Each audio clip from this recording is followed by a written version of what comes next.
ये कहानी तेलंगाना की एक ऐसी घटना है जिसने लोगों के होश उड़ा दी। 27 नवंबर 2017 की दोपहर थी। हैदराबाद के मशहूर डीआरडीओ अपोलो हॉस्पिटल में एक महिला अपने साथ एक बुरी तरह झुलसे हुए आदमी को लेकर पहुंचती है। आदमी का चेहरा और कंधों का हिस्सा तेजाब जैसी किसी चीज से जला हुआ था। चेहरा इतना खराब था कि पहचाना नामुमकिन लग रहा था। महिला ने तुरंत उसे इमरजेंसी वार्ड में भर्ती करवाया। महिला ने अपना नाम स्वाति रेड्डी बताया और उस आदमी का नाम सुधाकर रेड्डी लिखा। उसने डॉक्टरों और परिवार को बताया कि वो और उसका पति घर से बाहर गए थे। तभी कुछ बदमाशों ने उन पर हमला कर दिया और उसके पति पर तेजाब फेंक दिया। ये सुनकर परिवार टूट सा गया। सब यही सोचने लगे कि आखिर सुधाकर की किसी से दुश्मनी क्यों होगी। डॉक्टरों ने इलाज शुरू किया और कुछ देर बाद अच्छी खबर दी कि मरीज खतरे से बाहर है। सुधाकर से मिलने की इजाजत भी मिल गई। सुधाकर का पूरा चेहरा पट्टियों से ढका रहता था। वो ठीक से बोल नहीं पाता था और शुरुआत में उसे सिर्फ लिक्विड फूड ही दिया जाता था। धीरे धीरे उसकी हालत सुधरने लगी। कुछ दिनों बाद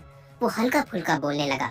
डॉक्टरों ने बताया कि चेहरा पहले जैसा करने के लिए आगे प्लास्टिक सर्जरी करनी पड़ेगी। सुधाकर की माँ रोज उसके लिए घर का बना खाना लेकर आती थी। एक दिन वो बड़े प्यार से सुधाकर की पसंदीदा चीज मटन सूप बनाकर लाई। उसने खुशी खुशी सुधाकर को सूप दिया, लेकिन सुधाकर ने पीने से साफ मना कर दिया। माँ को बहुत बुरा लगा, लेकिन सुधाकर ने एक घूंट भी नहीं लिया। छोटा भाई वहीं खड़ा सब देख रहा था। उसे ये बात बहुत अजीब लगी, क्योंकि सुधाकर को मटन सूप बेहद पसंद था। वो पेट भरा होने पर भी इसे मना नहीं करता था, लेकिन आज उसका रिएक्शन ऐसा था जैसे उसने कभी मटन सूप देखा ही ना हो। धीरे धीरे सुधाकर चलने फिरने लगा। एक दिन छोटा भाई ने उसे चलते देखा तो और ज्यादा हैरान हो गया। चलने का तरीका, बोलने की आवाज, बात करने का अंदाज, सब कुछ बदला हुआ था। पहले सुधाकर उसके साथ हंसी मजाक करता था, लेकिन अब वो चुप चुप, गंभीर और अजनबी सा लगने लगा। छोटे भाई को अब साफ महसूस होने लगा था कि सामने खड़ा इंसान सिर्फ चेहरा ही नहीं बल्कि पूरी तरह से बदला हुआ लग रहा है, जैसे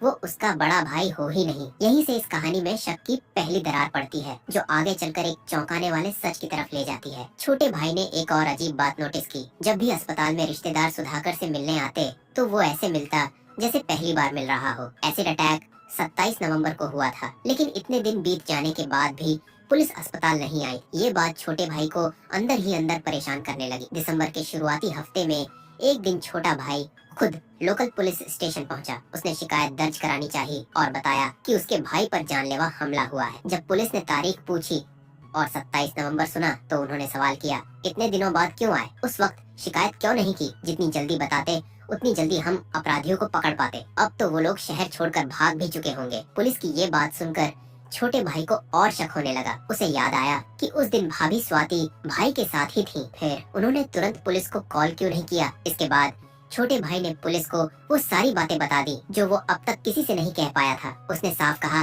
कि अस्पताल में जो आदमी है वो उसके भाई जैसा बिल्कुल नहीं लग रहा। चलने का तरीका, बोलने का ढंग, व्यवहार, सब कुछ बदला हुआ है। ये सुनकर पुलिस भी हैरान रह गई। इंस्पेक्टर को केस काफी रहस्यमय लगा। रोज रोज की ड्यूटी से थके इंस्पेक्टर को लगा कि इस केस को सुलझाने में मजा आएगा। उन्होंने कहा, मैं खुद इस केस की जांच करूंगा, लेकिन जांच बहुत चुपचाप करनी थी ताकि किसी को शक न हो। इन्वेस्टिगेशन का सबसे बड़ा सवाल ये था कि अस्पताल में जो आदमी खुद को सुधाकर रेड्डी बता रहा है वो सच में वही है या नहीं। हैरानी की बात ये थी कि उसकी पत्नी स्वाति उसे ही अपना पति मान रही थी। उसे कोई शक नहीं था, बल्कि वो पहले से भी ज्यादा उसकी देखभाल कर रही थी। डीएनए टेस्ट आसान नहीं था, उसके लिए लीगल प्रोसेस चाहिए था। तब पुलिस को एक आइडिया आया फिंगरप्रिंट्स मैचिंग का। छोटे भाई की मदद से अस्पताल में एडमिट आदमी के फिंगरप्रिंट किसी तरह ले लिए गए। फिर असली सुधाकर के आधार कार्ड से फिंगरप्रिंट निकाले गए। जब दोनों फिंगरप्रिंट्स मिलाए गए तो वो बिल्कुल भी मैच नहीं हुए। साफ हो गया कि अस्पताल में मौजूद आदमी कोई और है। अब पुलिस को यकीन हो गया कि कुछ बहुत बड़ा खेल हुआ है। इसके बाद पुलिस ने बिना शक पैदा किए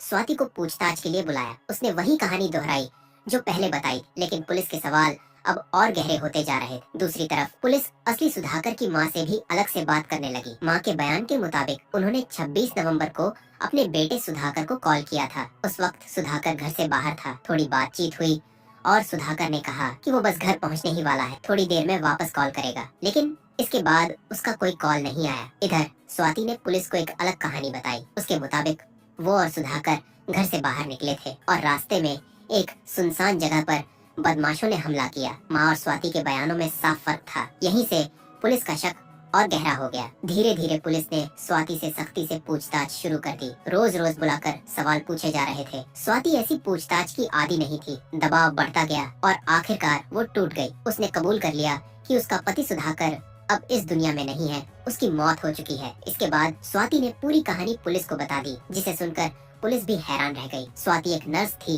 जो और अच्छे हॉस्पिटल में काम करती थी। सुधाकर रेड्डी एक कंपनी में मैनेजर था। दोनों की 2014 में शादी हुई थी। शादी के बाद 2 बच्चे भी हुए। शुरुआत में सब कुछ ठीक था, काम भी अच्छा चल रहा था, रिश्ता भी ठीक था, लेकिन बच्चों के जन्म के बाद स्वाति की सेहत खराब रहने लगी। कमर और घुटनों में दर्द रहता था, ठीक से चलना बैठना मुश्किल हो गया। सुधाकर उसे डॉक्टर के पास ले गया। डॉक्टर ने फिजियोथेरेपी की सलाह दी। फिजियोथेरेपिस्ट का नाम था राजेश रेड्डी। शुरुआत में सुधाकर खुद स्वाति को इलाज के लिए ले जाता था, लेकिन बाद में स्वाति अकेले जाने लगी। धीरे धीरे स्वाति और राजेश के बीच नजदीकियां बढ़ने लगी। कभी कभी राजेश उसे घर तक छोड़ने भी आने लगा। जब सुधाकर घर पर नहीं होता, तब स्वाति राजेश को घर बुलाने लगी। इलाज का प्यार में बदल गया।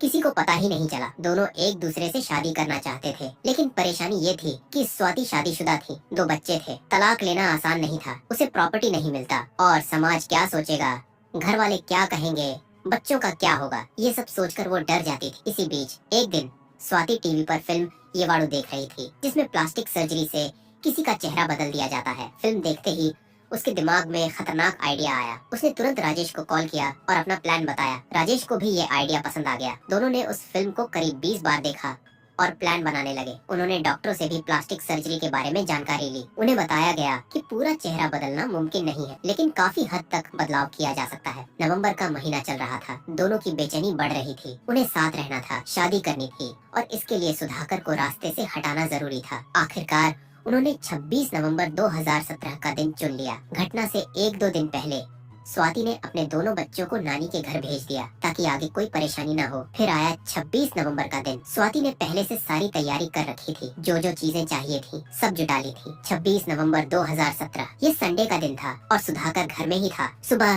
करीब 5 बजे स्वाति ने अपने बैग से एक इंजेक्शन निकाला, जिसमें एनेस्थीसिया था, यानी बेहोश करने वाली दवा। स्वाति नर्स थी, इसलिए उसे पता था कितनी डोज देनी है और कितनी देर तक असर रहेगा। उसने इसे सोते हुए सुधाकर को देकर उसे बेहोश कर दिया। इसके बाद उसने राजेश को कॉल किया। राजेश पूरी तरह तैयार था। थोड़ी देर में वो घर पहुंच गया। इसके बाद दोनों ने मिलकर लोहे की रॉड से सुधाकर के सिर पर वार की। तकिए से गला दबाया गया। जब उन्हें यकीन हो गया कि सुधाकर की मौत हो चुकी है, तो शव को बेडशीट में लपेटकर गाड़ी में डाल दिया। घर से थोड़ी दूरी पर एक घना जंगल था। दोनों वहाँ पहुँचे, जमीन खोदी जो ज्यादा गहरी नहीं थी और सुधाकर के शव को उसमें डाल दिया। फिर पेट्रोल छिड़क कर आग लगा दी और दोनों घर लौट आए। अब अगला प्लान था राजेश का चेहरा जलाना और बाद में प्लास्टिक सर्जरी करवाई जा सके। शुरुआत में तो राजेश काफी घबरा जाता है और ऐसा करने से मना करता है, लेकिन स्वाति उसे मना लेती है। स्वाति ने जानबूझकर सिर्फ 30% चेहरा जलवाया ताकि सर्जरी आसान हो और ज्यादा शक न हो। दोपहर में स्वाति ने परिवार को कॉल किया और बताया कि सुधाकर पर एसिड फेंक दिया गया है और वो हॉस्पिटल जा रही है। इसके बाद वो राजेश को लेकर हॉस्पिटल पहुंची। प्लान लगभग सक्सेसफुल हो गया था, लेकिन एक मटन सूप ना पीना उन्हें भारी पड़ गया। दरअसल राजेश वेजिटेरियन था और सुधाकर नॉन वेज, इसीलिए जब मटन सूप लाया गया तो राजेश ने पीने से मना कर दिया। यही से सुधाकर के छोटे भाई को शक हुआ और पूरा मामला खुल गया। राजेश अपने आप को जलाने को तैयार हो गया, लेकिन मटन सूप नहीं पी सका। 10 दिसंबर 2017 को स्वाति को गिरफ्तार किया गया। 14 दिसंबर को राजेश हॉस्पिटल से डिस्चार्ज हुआ और 15 दिसंबर को उसे भी गिरफ्तार कर लिया गया। पुलिस ने जंगल से सुधाकर का जला हुआ शव बरामद की। इसी के साथ ये खौफनाक कहानी खत्म होती है।